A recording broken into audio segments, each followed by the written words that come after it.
Hi students, my name is Elizabeth Hopkins and I am a pilgrim and I traveled to the New World on a ship called the Mayflower.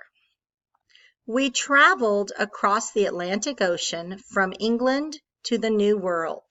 We were headed to Virginia, but a storm blew us off course. Men, women, and children spent many months in a small ship called the Mayflower. We came for religious freedom.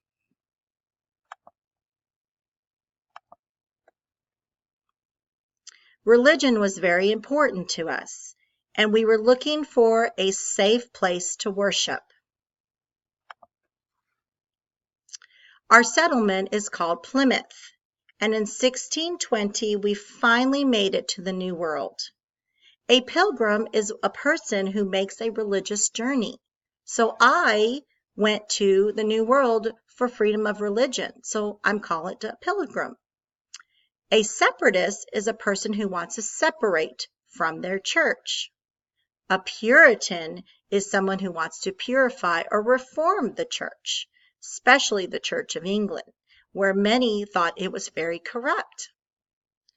Before we left our ship, the Mayflower, we decided we needed to stick together and form a colony. Our agreement was called the Mayflower Compact. We agreed to stick together instead of going off by ourselves, and we agreed to create a government one day, a civil body politic. After the very first winter was very hard and we almost died. Thanks to the Native Americans who taught us how to till the soil and to build homes, we were able to survive.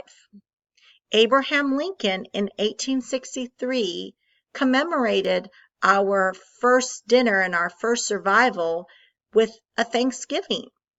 Today we celebrated that in November. So thanks to Lincoln in 1863, you've got a special holiday in November called Thanksgiving.